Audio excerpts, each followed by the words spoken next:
প্রিয় শিক্ষার্থীবৃন্দ, আসসালামু আলাইকুম। আমাদের আজকের টপিক অধ্যায় নাম্বার 5 প্রোগ্রামিং ল্যাঙ্গুয়েজ থেকে আমাদের লেকচার নাম্বার 3। প্রোগ্রামিং ল্যাঙ্গুয়েজ থেকে আমাদের 3 নাম্বার লেকচারে অ্যাসেম্বলি ল্যাঙ্গুয়েজের উপরে আমরা একটা কোড লিখব এবং কোডগুলো ইনশাআল্লাহ আমরা কিভাবে রান করবে বা কিভাবে কোডগুলা আমাদের কম্পিউটারে রান করবে সেই বিষয়গুলো নিয়ে আলোচনা করব। সবাই কি দেখতে পাচ্ছ আমাদের পূর্বের লেকচারগুলি? আমরা প্রোগ্রামিং ল্যাঙ্গুয়েজের প্রথম লেকচার যেটা দিয়েছিলাম 1 নাম্বার লেকচার, প্রোগ্রামিং ল্যাঙ্গুয়েজের 1 নাম্বার লেকচারে ঠিক আমি প্রথম থেকে দেখাচ্ছি। লেকচার নাম্বার 1 প্রোগ্রামিং এর উপরে ছিল প্রোগ্রাম কি, প্রোগ্রামিং ভাষা কি, সফটওয়্যার কি। তোমরা কি দেখতে পাচ্ছ? রেসপন্স করো। জি স্যার। ওকে, তারপরে সফটওয়্যার কি, প্রোগ্রামিং ভাষার প্রজন্ম পড়িয়েছিলাম। এরপরে আমরা পড়েছিলাম লেকচার নাম্বার 2 এ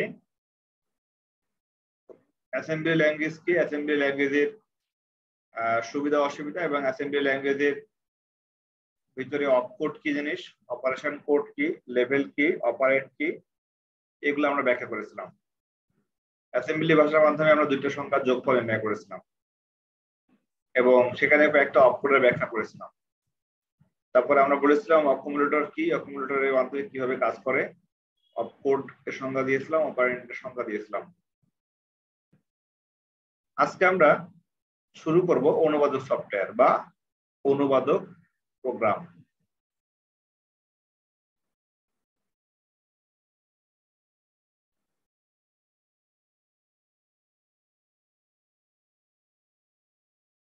লিখে নাও অনুবাদক সফটওয়্যার। আজকে আমাদের প্রোগ্রামিং থেকে লেকচার নাম্বার 3।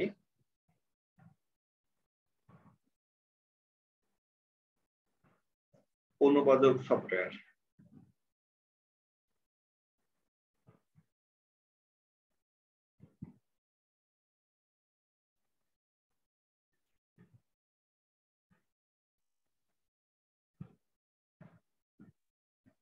লিখছো অনুবাদক সফটওয়্যার?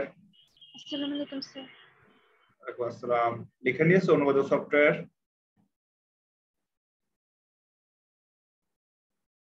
রেসপন্স করো। জি স্যার। ওকে, প্রথমে লিখি অনুবাদক সফটওয়্যার কি বা অনুবাদক প্রোগ্রাম কি। মেশিন ভাষা ভিন্ন,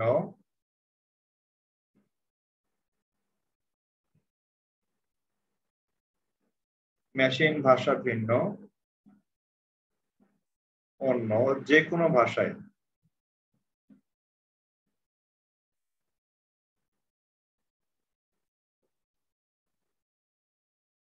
লিখিত প্রোগ্রামকে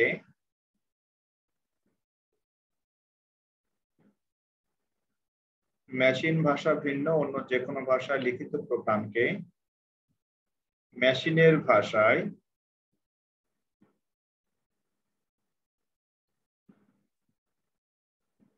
রূপান্তরের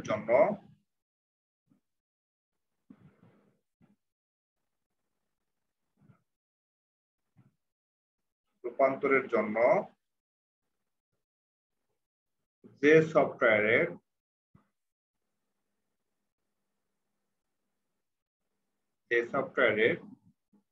আচ্ছা, আমার কথা কি কেটে কেটে আসছে না ক্লিয়ার শুনতে পাচ্ছ? না স্যার, ক্লিয়ার শোনা যাচ্ছে। যে সফটওয়্যারের প্রয়োজন হয় তাকে ট্রান্সলেটর সফটওয়্যার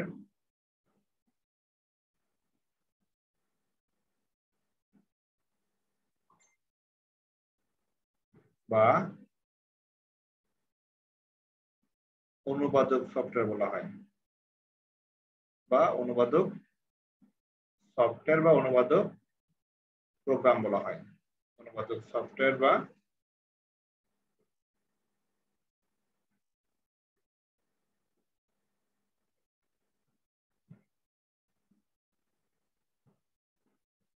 অনুবাদক প্রোগ্রাম বলা হয়।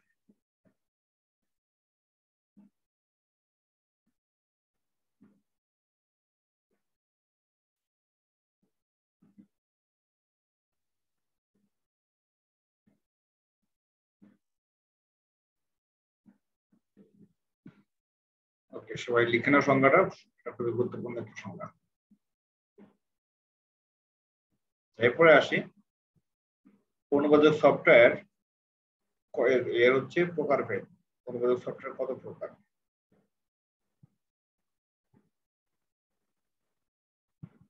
অনুবাদক সফটওয়্যার প্রধানত 3 প্রকার।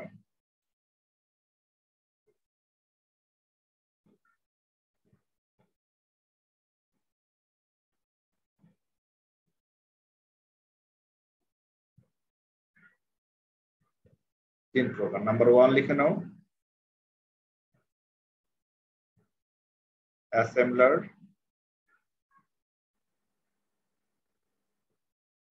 নাম্বার 2 লিখে নাও, কম্পাইলার। নাম্বার 3 লিখে নাও, ইন্টারপ্রেটার।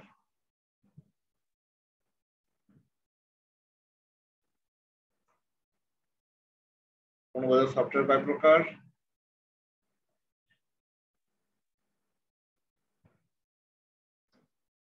রেসপন্স করো। অনুবাদক সফটওয়্যার কত প্রকার লিখেছি?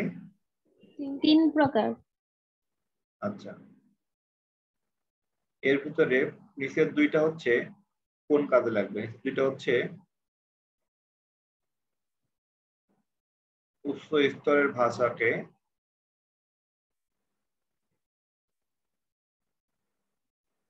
মেশিনের ভাষায় অনুবাদ করবে।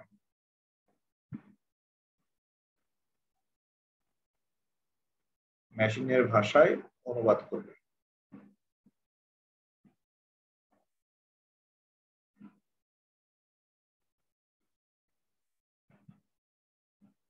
আর উপরেরটা হচ্ছে অ্যাসেম্বলি ল্যাঙ্গুয়েজকে অনুবাদ করবে।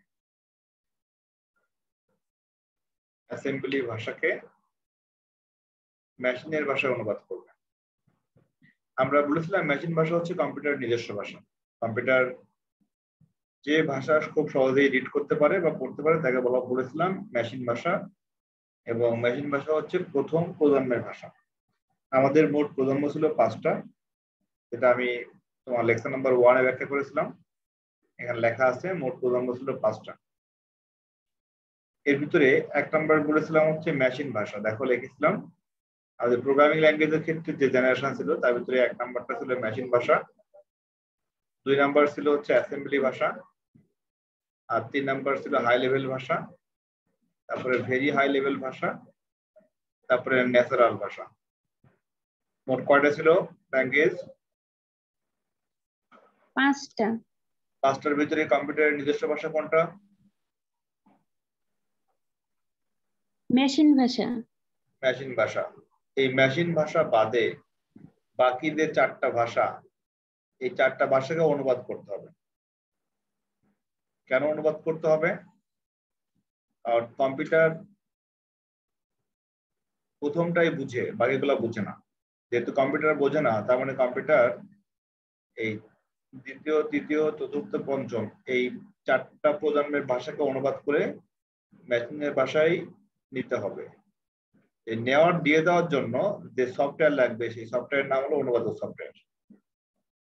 তো মেশিনের ভাষা বাদে যে 4টা ভাষায় কোড লেখা হয়, এই যে 4টা ভাষায় যে কোড লেখা হয়, এই কোডকে বলা হয় সোর্স কোড। এই 4টা ভাষায় যে কোড লেখা হবে সেই কোডকে বলা হবে সোর্স কোড। কি বলা হবে? Source code. আর মেশিনের ভাষায় যে কোড লেখা হয় সেই কোডকে বলা হয় অবজেক্ট কোড। লিখে নাও, মেশিনের ভাষায় লিখিত কোডকে বলা হয় অবজেক্ট কোড। আর মেশিনের ভাষা বাদে বাকি 4টা ভাষায় লিখিত কোডকে বলা হয় সোর্স কোড। তার মানে আমরা মূলত অনুবাদ করব কাকে? অনুবাদ করব সোর্স কোডকে। অনুবাদ করে আমরা অবজেক্ট কোডে রূপান্তর করব। তাহলে আমি যদি বলি সোর্স কোডকে অবজেক্ট কোডে রূপান্তরের জন্য যে সফটওয়্যারের প্রয়োজন তাকে অনুবাদক সফটওয়্যার বলে। এটাও কারেক্ট। সংজ্ঞা দিতে পারো 2 ভাবে। অর্থাৎ তুমি যদি এখন সংজ্ঞাটা এইভাবে লিখো যে সোর্স কোডকে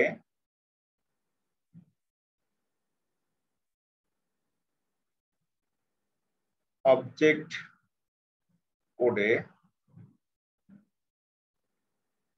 রূপান্তরের জন্য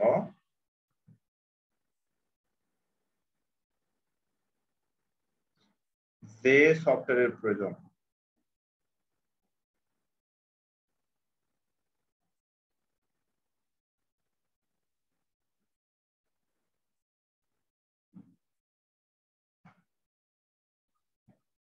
তাকে অনুবাদক সফটওয়্যার বলি।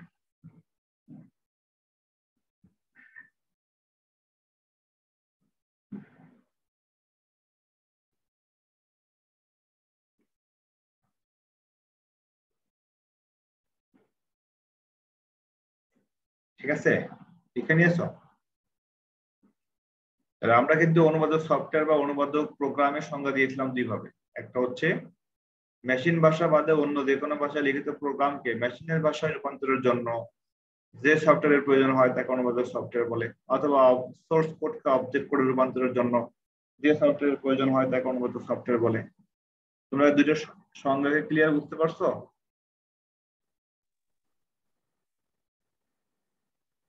রেসপন্স করো।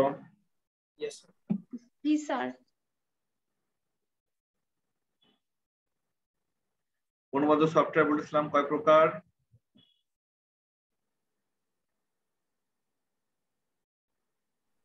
তিন প্রকার। তিন প্রকার, অ্যাসেম্বলার, কম্পাইলার আর ইন্টারপ্রেটার। এখন সংজ্ঞা হচ্ছে অ্যাসেম্বলার কি? অ্যাসেম্বলার কি এর সংজ্ঞা কি হবে? গত লেকচারে বলেছিলাম, তারপর আবার রিপিট করি। অ্যাসেম্বলি ল্যাঙ্গুয়েজকে, অ্যাসেম্বলি ভাষাকে বা অ্যাসেম্বলি ল্যাঙ্গুয়েজকে অনুবাদ করার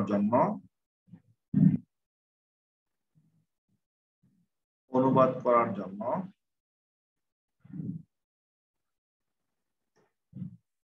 যে সফটওয়্যারের প্রয়োজন হয়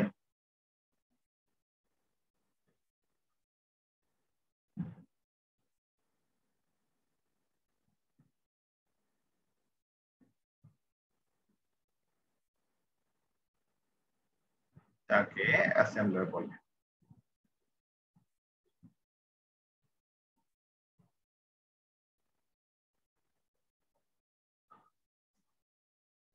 আচ্ছা, এখন প্রশ্ন হচ্ছে, আমি বলেছিলাম অ্যাসেম্বলি ল্যাঙ্গুয়েজে আমরা যে কোড ব্যবহার করি সেই কোডকে কি বলেছিলাম?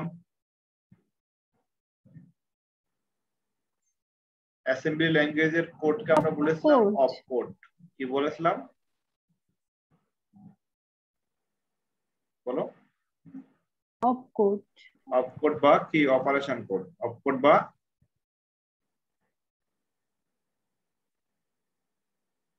অপারেশন কোডকে মেশিনের ভাষায় রূপান্তরের জন্য যে সফটওয়্যারের প্রয়োজন হয় তাকে অ্যাসেম্বলার বলে। এটাও কারেক্ট। অপারেশন কোড, এটাকে বলেছিলাম অপকোড। এটার আরেকটা নাম বলেছিলাম, তোমাদের হয়তো মনে আছে, অপকোডের আরেকটা নাম বলেছিলাম নেমোনিক। কি বলেছিলাম? নেমোনিক। অপকোড বা নেমোনিককে অনুবাদের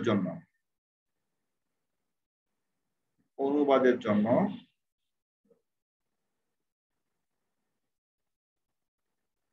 যে সফটওয়্যারের প্রয়োজন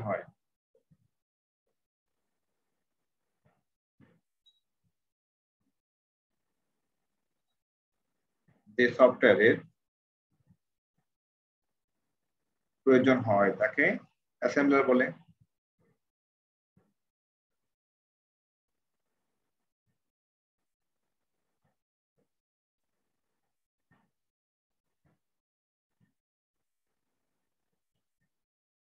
আচ্ছা, আমাদের টোটাল অনুবাদক সফটওয়্যার ছিল তিনটা, কম্পাইলার, ইন্টারপ্রেটার আর অ্যাসেম্বলার।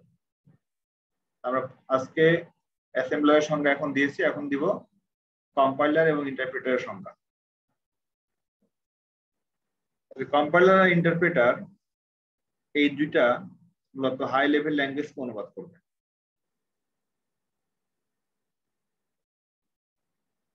কম্পাইলার,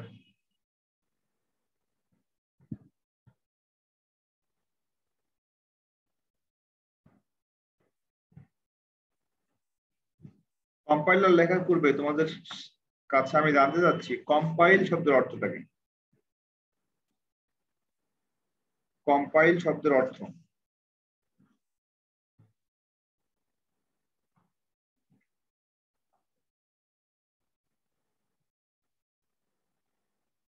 আচ্ছা, COMPILE কম্পাইল। তোমাদের যে ডিকশনারি আছে সেখান থেকে সার্চ দাও, এই ডিকশনারিতে কম্পাইল মানে কি লেখা দেখাচ্ছে?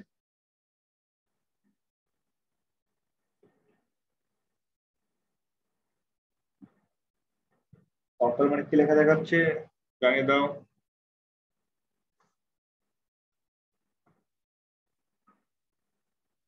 সংকলন করা। বলো।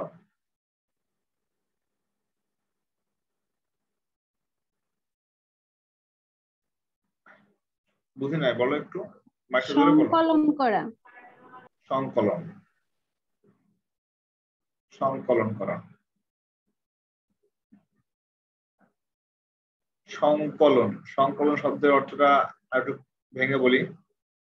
সংকলন বলতে বোঝানো হচ্ছে যে কোনো একটা টেক্সটকে বা কোনো লেখাকে বা কোনো বিষয়বস্তুকে সুন্দরভাবে কোনো একটা জায়গায় লিপিবদ্ধ এমন ভাবে করা যেন সেটা সবাই বুঝতে পারে, এটাকে বলা হয় সংকলন করা। এখন প্রশ্ন হচ্ছে, কম্পিউটার যেহেতু একটা মেশিন, কম্পিউটারের মেশিন ল্যাঙ্গুয়েজ বা অন্য কোনো ল্যাঙ্গুয়েজে লিখলে সে বোঝে না, কিন্তু অন্য ল্যাঙ্গুয়েজে আমাদের লিখতে হবে। কারণটা হচ্ছে আমাদের নিজস্ব ভাষা যেটা আছে, এই ভাষায় যদি আমি কোড লিখি সেক্ষেত্রে এই কোড আমার জন্য বোঝা সহজ হবে। আমার জন্য যেটা সহজ সেটা কম্পিউটারের জন্য কঠিন। কম্পিউটারের জন্য যেটা সহজ সেটা আমার জন্য কঠিন। কম্পিউটারের জন্য সহজ বলেছিলাম মেশিন ভাষা, কিন্তু মেশিন ভাষার কোডগুলা কিন্তু খুবই কঠিন। কঠিন বলতে মনে রাখার নিয়ম খুবই কঠিন। আমি তোমাদের মেশিন ভাষার কয়েকটা কোড দেখাই, যেটা প্রথম লেকচারে আমি বলেছিলাম, যারা আজকে নতুন জয়েন করছো। এটা ছিল মেশিন ভাষার কোড, যেখানে বাইনারিতে কোড লেখা হয়েছিল। বাইনারিতে যে কোড লেখা হয়েছিল এটা কম্পিউটারের জন্য সহজ, এটা কম্পিউটারের নিজস্ব ভাষা, কিন্তু আমার জন্য কঠিন। কারণ আমি এই 1001 এতগুলা জিরো বা কয়টা ওয়ান হবে, কোথায় জিরো হবে কোথায় ওয়ান হবে, এখানে এই ওয়ানের বদলে যদি আমি জিরো দিয়ে ফেলি সেক্ষেত্রে এই ওয়ানের বদলে জিরো দিলে এটা ভুল হয়ে যাবে।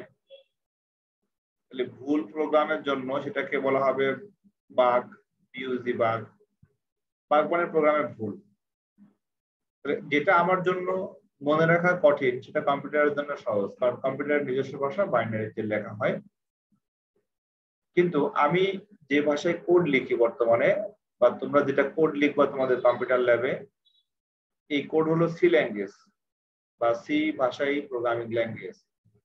এই ল্যাঙ্গুয়েজটা আমার জন্য সহজ কিন্তু কম্পিউটারের জন্য কঠিন, এই জন্য কম্পিউটারকে অনুবাদকের প্রয়োজন হয়। এই অনুবাদকের ভিতরে আমরা পড়েছিলাম অ্যাসেম্বলার, এটাও অনুবাদ করে মেশিনের ভাষায়। কম্পাইলারও হচ্ছে একটা অনুবাদক, এটাও অনুবাদ করে। কম্পাইলার হচ্ছে মূলত উচ্চ স্তরের ভাষাকে অনুবাদ করবে। উচ্চ স্তরের ভাষা কোনটা, যেমন একটা এক্সাম্পল দিতে পারি, হাই লেভেল ল্যাঙ্গুয়েজ ফোরট্রান, তারপরে অ্যালকহল,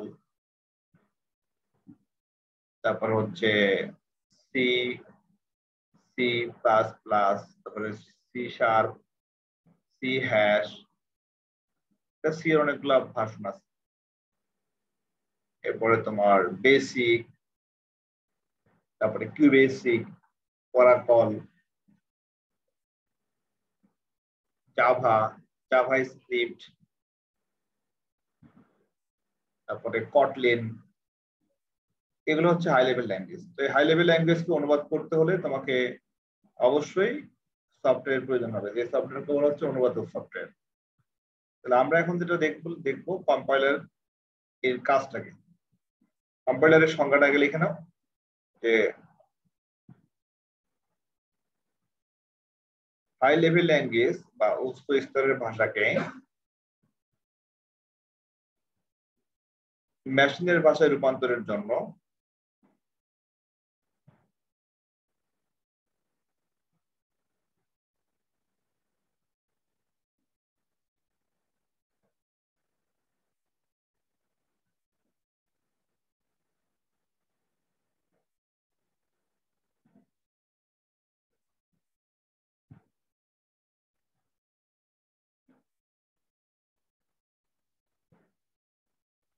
যে সফটওয়্যারের প্রয়োজন হয়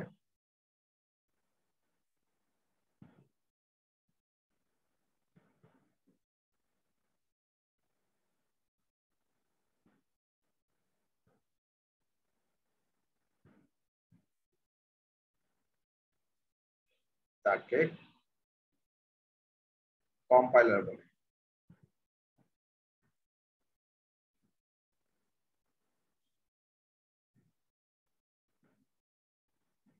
এরপরে লিখো কম্পাইলার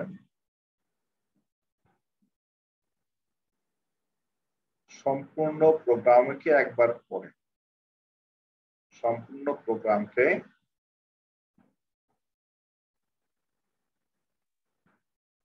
কম্পাইলার সম্পূর্ণ প্রোগ্রামকে একবার পড়ে ও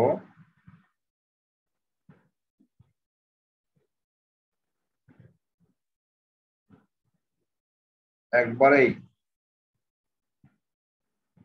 অনুবাদ করে।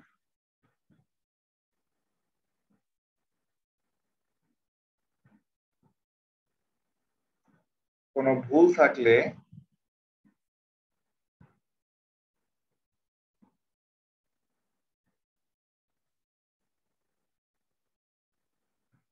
একবারে প্রদর্শন করে।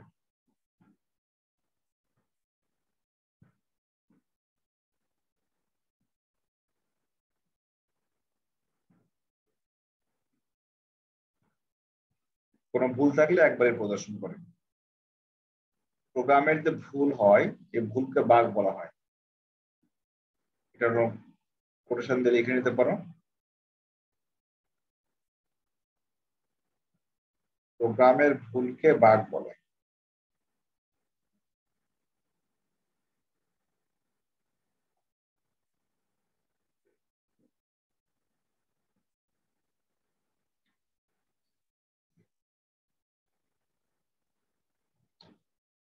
লিখে নিয়েছো? জি স্যার। আচ্ছা, প্রশ্ন হচ্ছে যে আমাদের প্রোগ্রামে কেমন ভুল দেখাতে পারে বা কোন কোন ভুল হয়। খুবই কমন একটা ভুল তোমাদের সায়েন্টিফিক ক্যালকুলেটরে দেখাবে, দেখবা সিনট্যাক্স এরর। অনেকে আমরা বলি সিনট্যাক্স এরর। এই সিনট্যাক্স এররটাকে বলা হয় ব্যাকরণগত ভুল।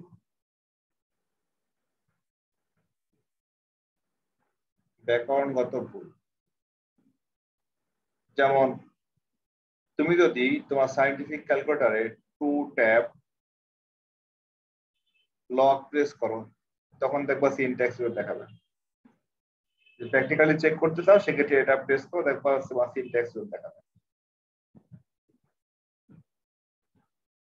2 ট্যাব লগ এরকম কোন ম্যাথ এর নিয়ম মেনে চলবে না।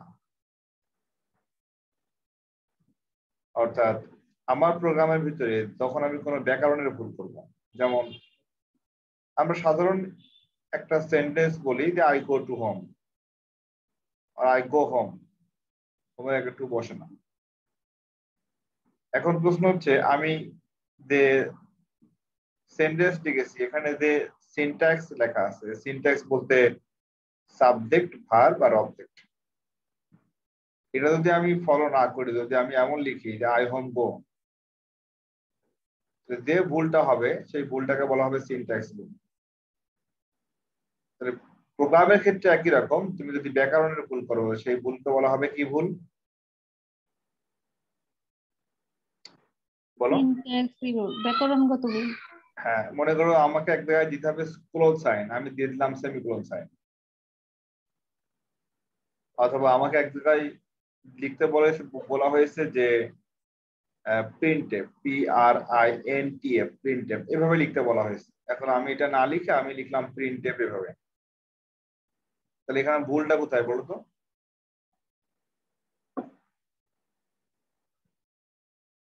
এটার ভিতরে ভুল খুঁজে পাওয়া যাচ্ছে?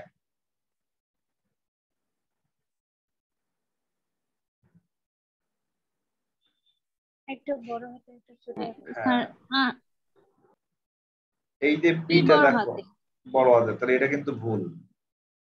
আমাকে বলা হচ্ছে ঠিক এইভাবে লিখতে, যে সবগুলো ছোট হাতে লিখতে। আমি একটা বড় হাতে লিখে সবগুলো ছোট হাতে লিখলাম, তখন কিন্তু রান করবে না। এটাকে বলা হয় সিনট্যাক্স এরর বা ব্যাকরণ ভুল। এরকম প্রোগ্রামে আরো কয়েকটা ভুল আছে, সেটা হচ্ছে ডেটা এরর। 2 নাম্বারটা হচ্ছে ভুল ডেটা যখন এন্ট্রি করা হয়, ডেটা এরর।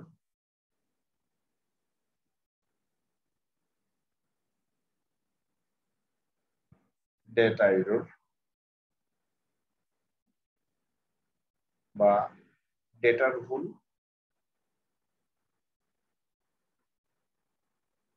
আর 3 নাম্বারটা হচ্ছে রান টাইম এরর।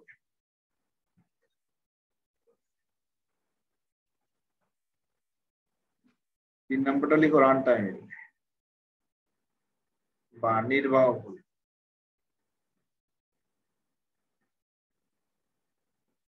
কি লিখছো? রান টাইম এরর বা নির্বাহ ভুল।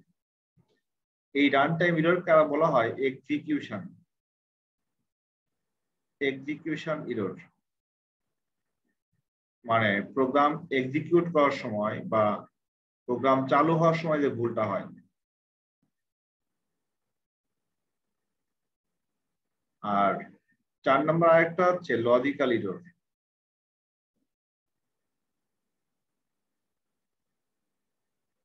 বা যুক্তির ভুল।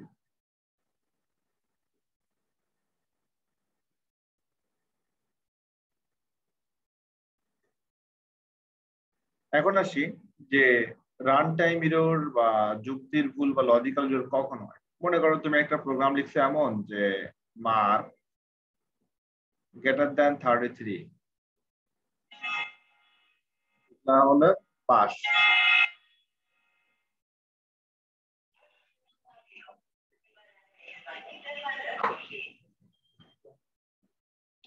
তাহলে তুমি এখানে যে ভুলটা করলা সেই ভুলটা হচ্ছে কি লজিক্যাল ভুল না?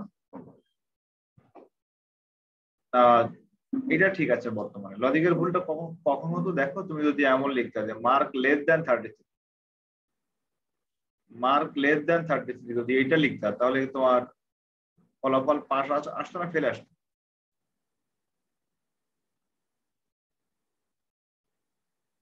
তুমি একটা সফটওয়্যার তৈরি করলা যেখানে তোমার মার্ক এন্ট্রি করতে বলা হচ্ছে, মার্ক যদি 33 থেকে কম হয় তাহলে ফেল দেখাইতে হবে, আর বেশি হলে পাস দেখাইতে হবে। তো মার্ক লেস দ্যান 33 সমান তুমি দিলা পাস, তাহলে এটা কি যুক্তির ভুল না? তার মানে কি জি গ্রেটার দ্যান এর জায়গায় লেস দ্যান অথবা লেস দ্যান এর জায়গায় গ্রেটার দ্যান ব্যবহার করলে এই ভুলগুলো হয়ে থাকে।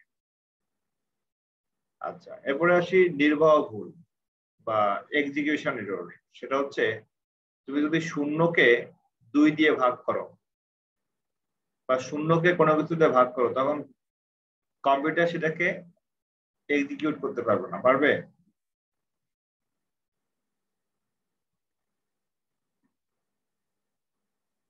আচ্ছা, যদি ওয়ান কে যদি শূন্য দিয়ে ভাগ করো তাহলে ফলাফল কত আসে? Math error. হ্যাঁ, এইটাকে বলা হয় রান টাইম এরর। কি বলা হবে? শূন্যকে 2 দিয়ে ভাগ করলে ফলাফল ঠিক আসবে, শূন্যকে 2 দিয়ে ভাগ করলে শূন্য আসবে, কিন্তু সামথিং ডিভাইডেড বাই 0 সমান সমান কি লেখা আসে দেখো তো? ম্যাথ এরর, তাই না? ম্যাথ এররটা কখন আসে? যখন দেখবা যে আমার ফলাফলটা এক্সিকিউট করতে পারছে না, নির্বাহ করতে পারছে না, তখন দেখায় ম্যাথ এরর। তোমাদের সায়েন্টিফিক ক্যালকুলেটরে দেখাবে ম্যাথ এরর, এটাই হলো আমাদের প্রোগ্রামিং ল্যাঙ্গুয়েজে বলা হয় রান টাইম এরর। আমার কথা ক্লিয়ার বুঝতে পারছো? জি স্যার। এবার ডেটা এরর মানে ডেটার ভুল। তোমাকে আমি রেজাল্ট প্রক্রিয়াকরণের সময় আমি এন্ট্রি করতে বললাম সাবজেক্টের মার্ক, যে একটা ছাত্র আইসিটি তে 85 পাইছে, তুমি 85 এন্ট্রি না করে তুমি এন্ট্রি করে দিলা A+। তাহলে এইটা হচ্ছে ডেটা এরর। তোমাকে আমি এন্ট্রি করতে বললাম 85, যেটা হলো নাম্বার দেওয়া, আর তুমি ভুলে মনে করছো যে স্যার মনে হয় আমাকে জিপে এন্ট্রি করতে বলছে, তখন তুমি জিপে এন্ট্রি করে দিলা হচ্ছে অ্যালফাবেট বা ক্যারেক্টার। এখানে A+ কি অ্যালফাবেট না? A+ কি? জি স্যার। তাহলে তোমাকে আমি এন্ট্রি করতে বললাম নাম্বার, তুমি ভুলে এন্ট্রি করলে অ্যালফাবেট, অথবা তোমাকে আমি বললাম যে অ্যালফাবেটিক রেজাল্ট তৈরি করব এ প্লাস এ অথবা এ মাইনাস, তুমি এটাই অ্যালফাবেট এন্ট্রি না করে তুমি মার্ক এন্ট্রি করে দিলা, তখন সেটা হবে ডেটা এরর বা ডেটার ভুল। তাহলে আমাদের প্রোগ্রামে সাধারণত যে 4টা ভুল আমি লিখে দিয়েছি, এই 4টা ভুলের ভিতরে সব থেকে গুরুত্বপূর্ণ ভুলটা হলো 1 নাম্বার যেটা বলেছিলাম সিনট্যাক্স এরর বা সাইনট্যাক্স এরর, ব্যাকরণগত ভুল 1 নাম্বার। 2 নাম্বার যে ভুলটা ছিল সেটা হচ্ছে ডেটা এরর, 3 নাম্বার আনটাইম এরর, 4 নাম্বারটা হচ্ছে লজিক্যাল এরর বা যুক্তির ভুল। এই 4টার মধ্যে আমাদের অধিকাংশ রাইটার সাধারণত ডেটা এররটাকে বাদ দিয়েছে, বলে ডেটা এররটা এটা তো আসলে ভুলটা কার, এই ভুলটা আসলে হচ্ছে একটা ব্যক্তির, কারণ সে তো ইচ্ছা করে ভুল ডেটাটা দিচ্ছে। আর এই ভুল ডেটার জন্য সাধারণত এটা কত মেজর ইস্যু হিসেবে দেখা হয় না। আমার কম্পিউটারের প্রোগ্রামিং কোডের ভিতরে যদি কোনো বিষয়ে ভুল হয়, সেক্ষেত্রে ওই বিষয়ের উপর ভিত্তি করে 3টা ভুলটাকে পাস করা হয়েছে। একটা হলো সিনট্যাক্স এরর, একটা রান টাইম এরর, একটা হচ্ছে লজিক্যাল এরর বা যুক্তির ভুল। পরীক্ষাতে যদি আসে যে প্রোগ্রামের ভুল কয়টি, সেক্ষেত্রে প্রোগ্রামের ভুল ম্যাক্সিমাম রাইটার্স যেটা লিখেছে সেখানে লেখা আছে 3টা, প্রোগ্রামের ভুল 3টা। কিন্তু অপশনে যদি তোমার 3 না থাকে, যদি 4 থাকে তাহলে 4 দিবা, আর যদি অপশনে 3ও আছে 4ও আছে 5ও আছে, সেক্ষেত্রে অধিকাংশ রাইটারের বই থেকে যেহেতু ফলো করে বোর্ডের প্রশ্নগুলো করা হয়, এই জন্য সেখানে 3টা ভুল দেখাবা। তাহলে এখন প্রশ্ন হচ্ছে যে আমি কম্পাইলার যখন ব্যবহার করছি, তখন কম্পাইলার সম্পূর্ণ প্রোগ্রামকে একবার পড়বে, একবারে সে কম্পাইল করবে, এবং যদি কোনো ভুল থাকে তাহলে ভুলটা দেখাই দিবে, ভুলটা শো করবে। আর যদি ভুল না থাকে তাহলে সম্পূর্ণ ভুল যদি সে না পায়, সেক্ষেত্রে আমার প্রোগ্রামটাকে সম্পূর্ণ মেশিনের ভাষায় অনুবাদ করে ফেলবে। আমার লাস্ট টপিক আজকে লিখে নাও ইন্টারপ্রেটার। আমার কথা ক্লিয়ার বুঝতে পারছো? আমার টপিক যেটা পড়াচ্ছি আমি, ইন্টারপ্রেটার। সবার কাছ থেকে রেসপন্স আশা করছি।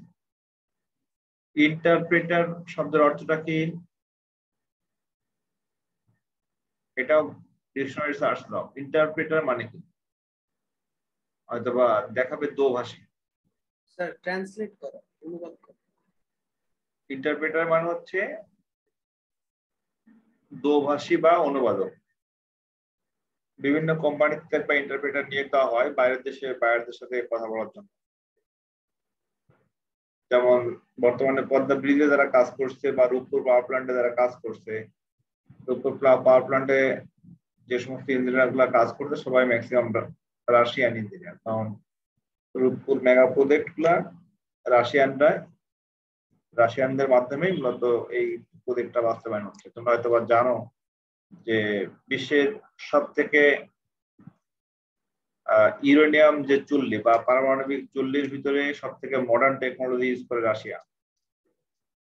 আর পৃথিবীর অধিকাংশ দেশেই তাদের টেকনোলজি প্রয়োগ করে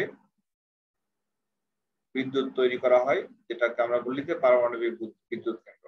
তো রাশিয়ানরা যে রূপপুরে কাজ করছে, আমি রূপপুরে গেছিলাম। রূপপুরটা মূলত বর্তমানে এমন একটা অবস্থা যে রূপপুরে হচ্ছে ছোট একটা মিনি রাশিয়ান গ্রাম হয়ে গেছে। সেখানে রাশিয়ানরা আসে, রাশিয়ান ইঞ্জিনিয়াররা কাজ শেষে দিন শেষে সেখানে আসে, এসে তারা আড্ডা দেয়। তারপরে তাদের সাথে বাঙালিদের ইন্টারাকশন হয়, কথাবার্তা হয়। এখন বাঙালিরা তো রাশিয়ান কথা বুঝবে না, বা রাশিয়ানরা বাঙালিদের কথা বুঝবে না। তো সেক্ষেত্রে ওই জায়গায় আবার বেচা কেনার জন্য দোভাষী নিয়োগ দেওয়া আছে। দোভাষীরা তারা রাশিয়ানটাকে বাংলা অনুবাদ করে বা বাংলাকে রাশিয়ায় অনুবাদ করে। ইন্টারপ্রেটারটা মূলত একই রকম, যে এটা হলো অনুবাদ করবে, সোর্স কোডকে অবজেক্ট করে অনুবাদ করবে। কম্পাইলার যে কাজ করবে, ইন্টারপ্রেটার একই কাজ করবে। পার্থক্যটা কোথায়? পার্থক্যটা হচ্ছে যে কম্পাইলার সবগুলো প্রোগ্রামকে একবারে পড়ে একবারে অনুবাদ করবে, আর কোনো ভুল থাকলে দেখা দিবে। আর ইন্টারপ্রেটার হচ্ছে সম্পূর্ণ প্রোগ্রামকে একবারে না পড়ে লাইন বাই লাইন পড়বে এবং ওই একটা লাইনের কোনো ভুল থাকলে দেখাবে, আর যদি একটা লাইনের কোনো ভুল না পায় সে পরের লাইনটা অনুবাদ করবে, এবং পরের লাইনে যদি ভুল পায় তাহলে ওখানেই থেমে যাবে, ওখানে স্টপ হয়ে যাবে। পরের লাইনের ভুল সংশোধন না করা পর্যন্ত সেকেন্ড লাইনে সে যাবে না। অর্থাৎ ইন্টারপ্রিটার হচ্ছে লাইন বাই লাইন অনুবাদ করে। একই সফটওয়্যার, শুধুমাত্র অনুবাদের সিস্টেমটা ডিফারেন্ট, অনুবাদকের পদ্ধতি একটু ভিন্ন। তাহলে সংজ্ঞাটা কেমন হবে? যে অনুবাদক সফটওয়্যার বা যে অনুবাদক প্রোগ্রাম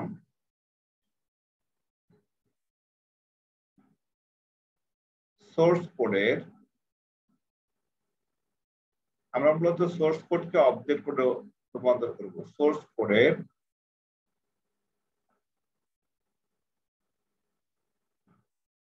লাইন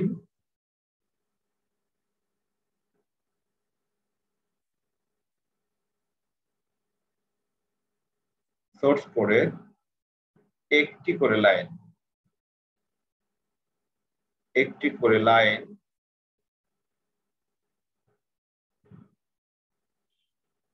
অনুবাদ করে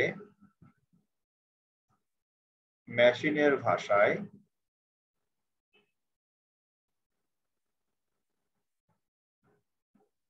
রূপান্তর করে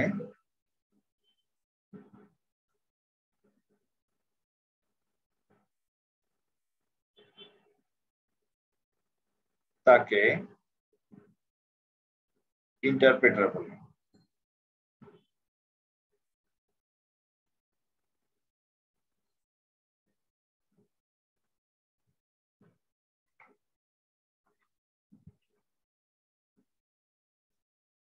দেখে গেছে ইন্টারপ্রেটার?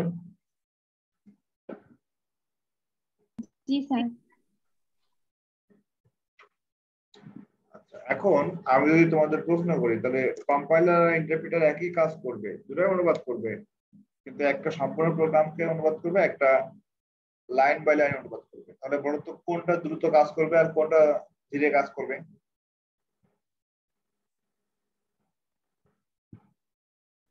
স্যার স্যার ইন্টারপ্রেটার ধীরে কাজ করবে, কম্পাইলার এটা হচ্ছে দ্রুত দ্রুত কাজ কাজ করবে, যদি পার্থক্য আর আমি লিখি, ইন্টারপ্রেটার এটা ধীরে কাজ করবে। পার্থক্য লিখো, আমি যদি বলি যে কম্পাইলার ইন্টারপ্রেটারের পার্থক্য লিখো, পরীক্ষাতে আসবে 2 মার্কের, সেক্ষেত্রে মূল পার্থক্য 3-4টা লিখলে হবে।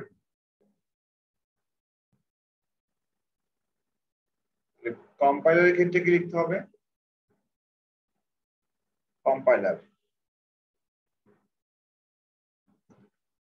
কম্পাইলারের ক্ষেত্রে হচ্ছে নাম্বার 1 যে সম্পূর্ণ প্রোগ্রামকে অনুবাদ করবে একবারে, আর এটা হচ্ছে লাইন বাই লাইন। আমি সংক্ষেপে লিখে দিচ্ছি, লাইন বাই লাইন।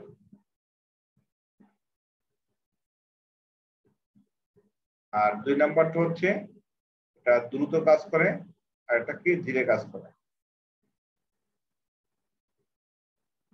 আচ্ছা, তাহলে আমি কম্পাইলার আর ইন্টারপ্রেটারের মধ্যে যদি বলি যে কোনটার জন্য বেশি মেমোরির প্রয়োজন হয়,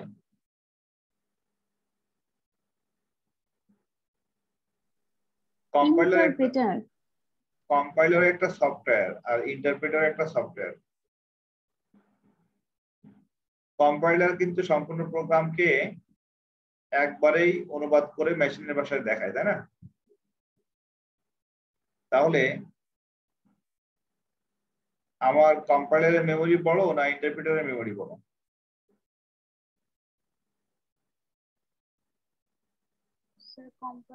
কম্পাইলার। তার মানে কম্পাইলারের হচ্ছে মেমোরি সাইজ বড়।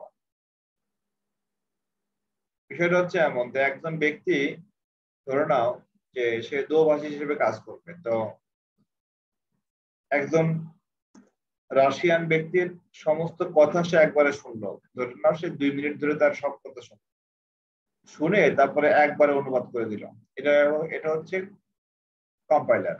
আরেকটা ব্যক্তিকে বললাম যে তুমি অনুবাদ করো, কিন্তু সে যেটা অনুবাদ করবে যে রাশিয়ান ভদ্রলোক যখন কথা বলা শেষ করবে তখন তার একটা করে লাইন অনুবাদ করবে, একটা করে অনুবাদ করবে, তারপরে কিছু সময় সে ওয়েট করে দেখবে যে ওই লাইনে কোনো ভুল আছে কিনা, আবার দ্বিতীয় লাইন অনুবাদ করবে, আবার দেখবে ভুল আছে কিনা। তাহলে এই দুইজন ব্যক্তির মধ্যে প্রথম ব্যক্তি যেহেতু সবগুলো একবারের পরে অনুবাদ করে ফেলছে, তার মানে অবশ্যই তার মেমোরির সাইজ বড়, তার ব্রেনের ক্যাপাসিটি বড়।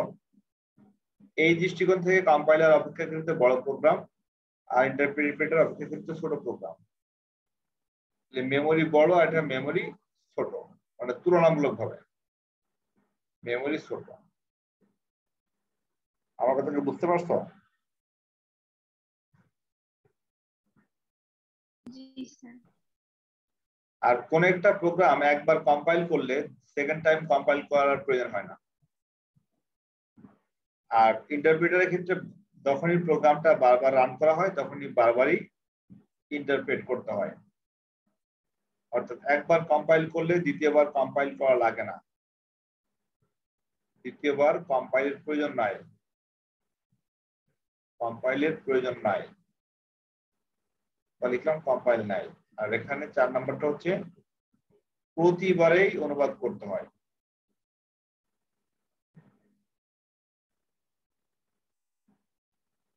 এই 4টা হচ্ছে মেইন, ঠিক আছে? এই 4টা হলো মেইন।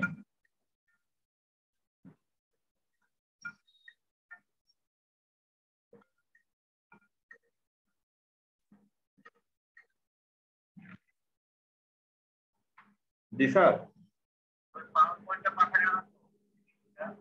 স্যার আমি যে অনলাইনে স্যার ক্লাস শেষ করে স্যার পাঠাই দিই, ক্লাস নিচ্ছে অনলাইনে। ওকে ওকে।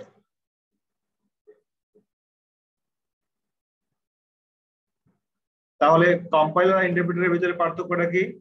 পার্থক্যটা হচ্ছে একটা দ্রুত অনুবাদ করবে বড় প্রোগ্রাম, আর একটা হচ্ছে লাইন বাই লাইন অনুবাদ করবে। পরীক্ষাতে আসতে পারে যে অনুবাদক সফটওয়্যারের গুরুত্ব ব্যাখ্যা করো, প্রশ্ন লিখে নাও। অনুবাদক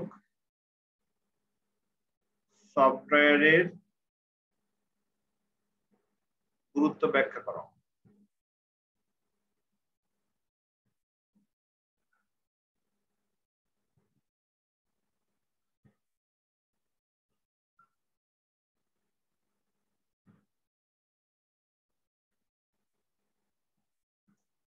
এই প্রশ্নটা তোমরা আগামীকাল আমাকে মেসেঞ্জারে পাঠিয়ে দিবা সলভ করে। অনুবাদক সফটওয়্যার আমাদের কেন প্রয়োজন, শুনতে পাচ্ছ আমাকে? জি স্যার। ওকে।